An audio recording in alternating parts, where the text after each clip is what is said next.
So this is a story I've never told before.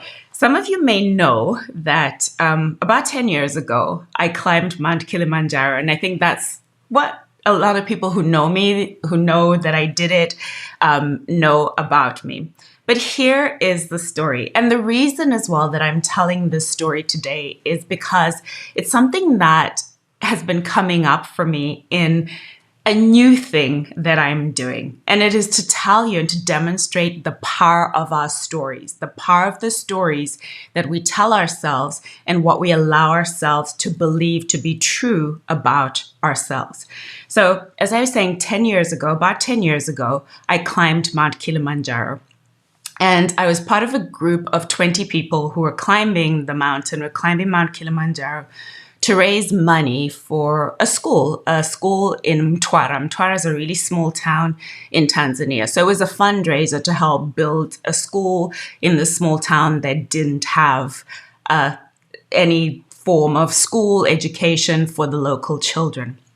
And so I was one of 20 and going in. So I have to preface this by saying, going into this climb, I was 100% focused.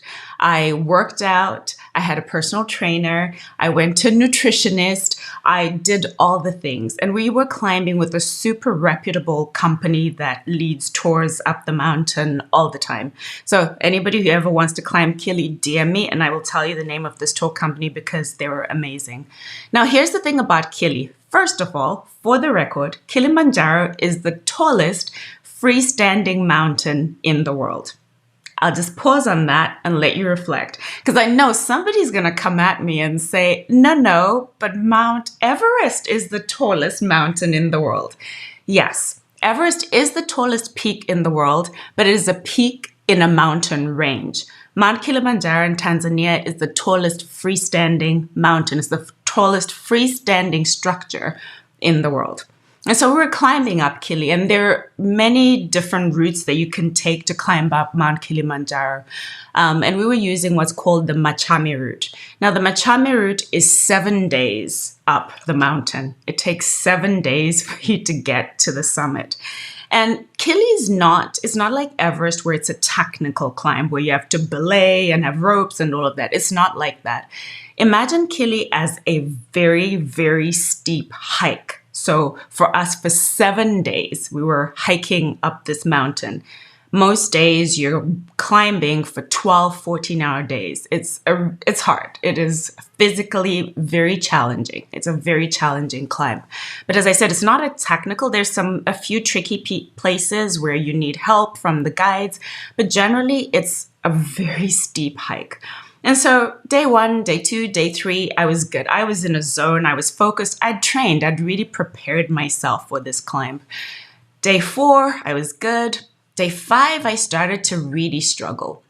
Now, a lot of people struggle. A lot of people. In fact, the odds of you climbing, summiting Kili actually, I can't remember what the percentage is, but there is a very high percentage of people who don't summit. And so day 5, I started to struggle, but a lot of people who are climbing with us were all struggling. A lot of us I didn't need oxygen, but other people needed oxygen. But day 5 was tough. Day 6, I felt like I hit a wall. Like it was such a hard day. I remember at the end of the day, just crying. I was exhausted mentally, physically. I was just done. And for anybody who's ever climbed Kili or anybody who understands Swahili, what the guides will constantly say to you as you're climbing is pole pole, pole pole, which means just one foot in front of the other, slowly, just take it once. And when by the time you get to kind of day 4, day 5, day 6, it is actually physically very hard to move because of oxygen, because of the lack of oxygen. And so they have people with oxygen tanks and all of that kind of stuff. And it's something that you're able to have at any point when you feel like you can't breathe. And they're checking you as well, which is why, again, if you're going to climb Kili, do it with a reputable company. They're constantly checking your oxygen levels, your heart rate, all of that kind of stuff. So day 6 was tough for me. And I remember at the end of the day, getting to the end of the day and just going into my tent and crying because I was just done. But I was excited too because I was like, you know what? This is day 6, day 7. that's it. That's the summit. We're done. And on summit day, which is day 7, you wake up super early, like 3 in the morning. And you're literally where you camp and where summit is like a 2-hour walk. It's not that far. You can literally see people on the summit when you're at camp on day 6. And so for me, it was like, I just need to push a little bit more to get to that peak. 2 hours. I'm 2 hours away. And so what happened was that night 6, the whole night, I didn't sleep. I was coughing and I didn't know why. I just thought, because it's super cold as well once you get up to those levels when you're in day 5, day 6, actually day 4 it starts to get really cold. And so it was super cold. And so I just thought I was coming down with a cold. And so I coughed the whole night. And so day 7, everybody wakes up around 3. We're all getting ready to, summit. And the medic came to me and said, which was normal, everybody had to do medicals before you set out at the beginning of any day.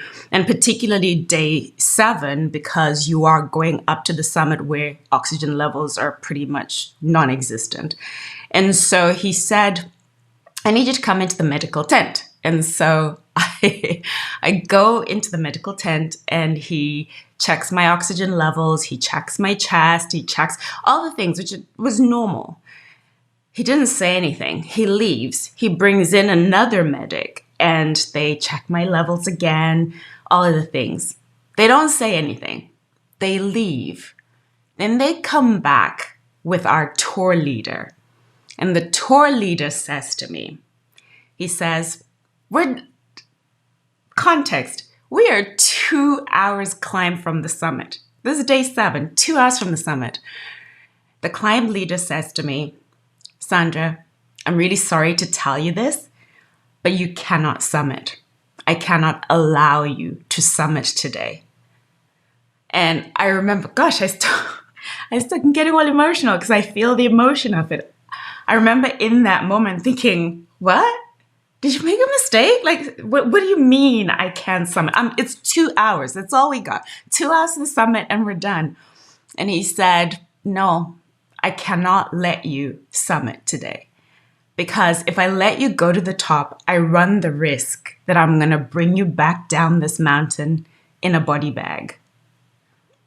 And in that moment, I was angry, I was mad, I cussed, all the things. Because I was like, there's no way you're not going to let me summit. I've walked for 6 days solid, 12, 14-hour days, and you're going to tell me now you're not going to let me summit? No way.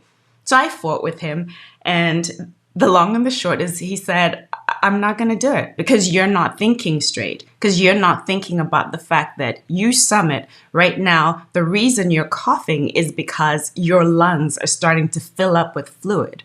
If I let you keep going and with the lack of oxygen, we will bring you back down this mountain in a body bag. And statistically, there are a lot of deaths that happen on Kili from people who just don't cope well with the lack of oxygen. And so I had to go back down the mountain. It still makes me feel emotional right now. Oh my gosh, I can't believe I'm crying over this. But I had to go down the mountain. So there were 20 of us who'd gone up that mountain, and I was the only one out of 20 people who had to go back down. And so I got assigned a guide to go down with me. I got assigned a medic to take me down and to monitor me on the way down. And I remember, I don't actually even know how long it took for us to go down the mountain because I was just mad the whole way. I was upset. I was embarrassed. I was ashamed. I was just, all of these thoughts just whirling in my mind. And when we got back down the mountain, I went to my hotel room, closed the door, and I didn't come out for 2 days. I literally went in my room and cried for 2 days. That's how upset I was because I felt like I had done everything I needed to do, right? I had trained hard. I'd got a nutrition. I'd followed all the instructions. I'd done all the things. And here I was, the one person out of a group of 20 who is being sent down the mountain without having summited. And so I never told anybody. That's why I say to you that most people who are watching this are going to be like, what? I thought you climbed Kili. Because yes, I climbed Kili, but I never made it to the summit. And it was something that I carried with me and that I internalized. Instead of seeing it as just, hey, I failed at this one thing, I took it to be that I was a failure. And so for literally the next 6-7 years of my life, that was something that played over and over in my head, that you're a failure. You can't finish anything. You're not good at things. It doesn't matter how hard you try. And so I half-assed my life for 7 years because I didn't want to allow myself to dream big dreams. I didn't want to allow myself to be put in a position where I tried and I failed, where I could fail. And then I'd prove to myself even more that I was a failure. And so literally for 7 years of my life, I just kind of did the bare minimum, coasted, did things that meant I didn't really push myself, didn't really try. I was actually reading a book recently that's called How We Change and 10 Reasons Why We Don't by Dr. Ross Ellenhorn. And he talks about fear of hope. And what he says is that when you hope for something, when you try and achieve something and you fail, the disappointment is so big that you develop something that is called a fear of hope. That you don't try and put yourself out. You don't try and do anything because you're afraid to allow yourself to hope. And so that's what I did for many years of my life, just kind of coasting through life, just kind of not really trying because I didn't want to be disappointed. But here's the thing that happens too, is that you have this tension that starts to develop. And for me, what that tension was I knew that I was capable of more than I was doing. And me kind of just coasting through life didn't feel comfortable, didn't feel good. I knew I was meant to do more. And ultimately, a long story short, it led to me applying to go to Columbia University at 40 years old to go back to school. And I got accepted, which was mind-blowing. I allowed myself to dream for a minute that I could get into this Ivy League school that's so hard to get into. And I got in. And for that moment, it almost like negated all of those doubts, all of those things that I had believed about myself or allowed myself to believe for so long.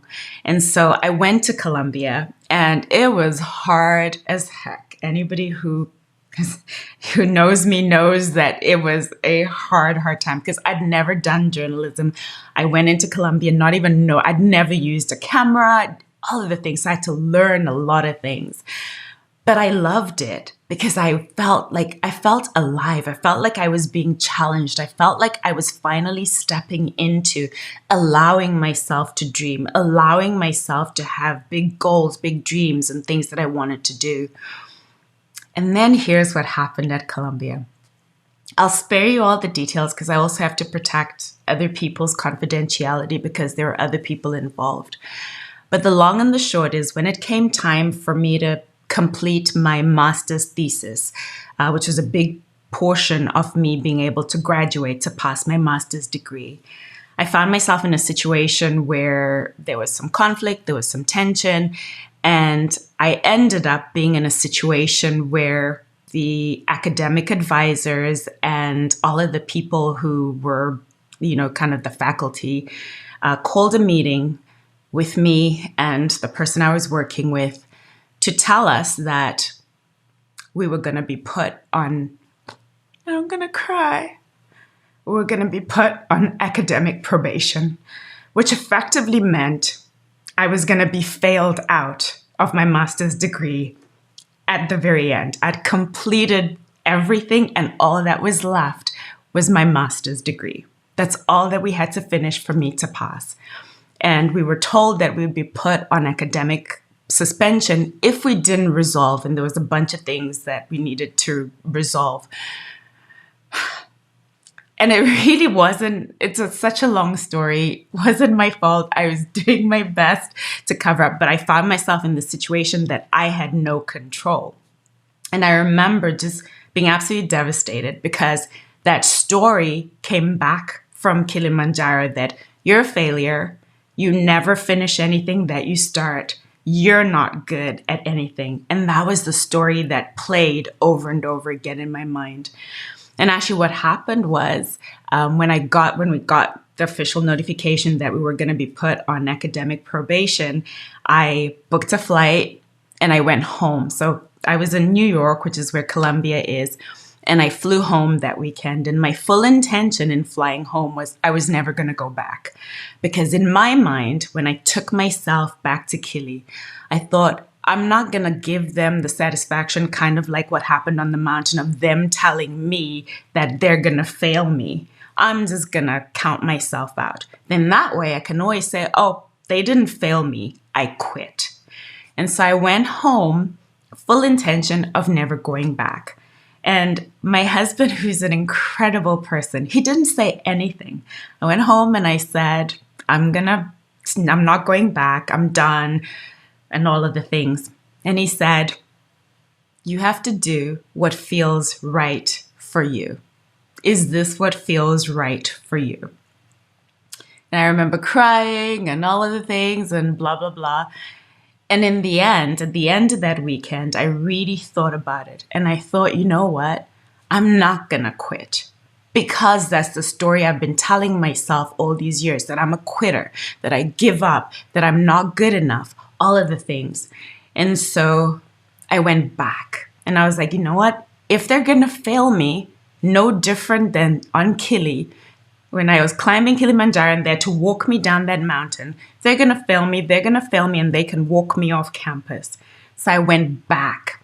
And here's the thing that happened in going back. I worked my ass off. I worked so hard on that master's thesis. I cannot even begin to tell you. And one of the things that helped me hold it all together, keep it all together, was my husband, who would spend hours on the phone with me, just encouraging me and telling me that I could do it. And then I had a group of amazing friends who had been in class with me. And one of my best friends, she doesn't know this, but how much she held me down. My friend Nyasha. I love you so much, Nyasha. I wish you knew. She would come into my edit room and she wouldn't say anything. She'd just sit. She'd just sit with me. Not say anything. She'd just be there on her laptop. I'd be working and she'd just sit, just be there with me. And when I needed to cry, she'd just let me cry. When I needed to vent, she'd let me vent. But she was just there. And it truly was having her, having my husband, having the people who were around at that time and their support that really pushed me through. And I graduated. And here's the irony of the whole situation. I graduated. And not only did I graduate, I passed the class. I was in the top 10% of my class.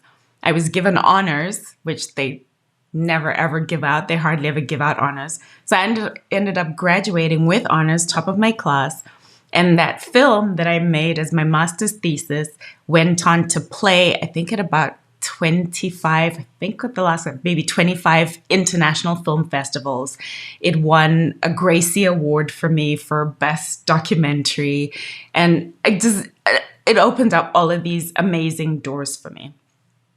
And so I wanted to share that story, a story, as I said, that I've never shared publicly before. And I think the reason I've never shared it publicly, as you can see, it's still something that really strikes such emotion in me, that still makes me feel so emotional. But I wanted to share that story with you because if you're on a journey, if you've ever failed, and you've started to tell yourself, if you've tried at something and you've started to tell yourself that I am a failure, if you've started to tell yourself that I never finish, if you've started to tell yourself that I'm not good enough, if you started to tell yourself that I don't deserve to have this dream, all of those things, all of those stories, I want to remind you, I want to tell you that it is nothing more than a story. let go of that story, because for me, I held that story for 7 years of my life. I half-assed my life for 7 years because of a story that I told myself about something that in the greater scheme of things didn't even matter. No one cared that I didn't summit Kili. No one cared. No one, even the people who had sponsored me to climb, when I went back and said, hey, I'm really sorry, I can give you your money back. They're like, no, don't be silly. Keep the money and here's more money because, boy, you really tried. And so I want to remind you the power of our stories, the power of our words, the power of what we interpret things to mean. It only is an interpretation, and you get to choose what interpretation you put on anything. And so when you quote unquote fail, you can choose to be like how I was and let that define who you are and define your life. Or you can say, okay, I failed at that particular thing, and take a step back and take the time to reflect on, why did that not go according to plan? What could I have done different? What can I learn? And how can I use this to grow? So number one, be aware of the stories that you tell. Be aware of the interpretations that you put on anything that happens in your life. The second thing I want to remind you is sometimes it's okay to fail. It is okay to fail. There is nowhere, I don't know why we put this pressure on ourselves that everything that we try must be a success. The people who are the most successful are also the people who have failed the most. Because you know what? If you're not failing, you're not trying. If everything is going perfectly smoothly, going according to plan, that means your dream is not big enough. The things that you're chasing are not big enough, because you should be failing. You should be failing if you're really trying. And all a failure is feedback. It's telling you that, hey, that's not the direction that you should be going in. Or, hey, that wasn't the dream for you. Or, hey, that's not the dream for you right now. You're not yet ready for that thing. Or sometimes, hey, I'm happy I failed. In my case, I am happy now, even though I still shed the tears. Now I am happy that I failed, because if I think about it, when my logical mind thinks about it, that if I had continued up that mountain, if I had continued up the summit, I could have died. I would not be sitting here telling you this story. And so sometimes it is okay to fail. And the third thing is really reflecting on, what can I learn? What can I learn, and how can this help me grow? What can I learn? How can I do better, be better next time? This is all feedback. It's all ever feedback. And so I wanted to share that story with you, as I said, because it's something that I'd never shared, because I've carried so much shame about it that, wow, I failed. I was the only one out of 20 people who failed on that day to summit. But now that I can sit back and look at it, I can see that, you know what? It wasn't because I didn't try. It wasn't because I didn't give my best effort. It just wasn't meant for me at that time. It wasn't the right time for me. I'm stepping into something new. So some of you may know that I'm building a new platform. I'm building a new community that is called Worthy. And Worthy is all about reminding all of us that whatever your dream is, whatever your goal, whatever it is that you're going after, you are worthy. That the fact that you are here means that you are worthy. All too often, society tells us that you're not thin enough, you're not smart enough, you're not old enough, you're not young enough, we're always told we're not enough. And so with this platform that I'm creating with Worthy, it really is about who you are as you are is enough. And how can we support you on the journey into stepping into your full power, into your full extraordinary self? And it's also about reminding you that all too often we look outside of ourselves for validation. We look outside of ourselves for people to tell us that we're good enough, for people to tell us that we're doing a great job. And yet that true validation comes from within. One of my favorite lines is from The Wizard of Oz, where The good witch says to Dorothy, you had it in you all along. And that's what I want to remind you of with Worthy is you have it. You have the power. You have the knowledge. You have everything that you need within you to be, to do, to have all of the things that you want. But in building this new platform, I found those old stories creeping back, those old doubts creeping back about, you're trying to do this thing. I don't know if you're good enough. I don't know if you're smart enough. I don't know if you know enough. I don't know, like all of the questions, asking myself and challenging me. And so I'm sharing this story as a reminder to myself as well that you know what? Even if I fail, even if I do fail with Worthy, with creating this new platform, I am not a failure.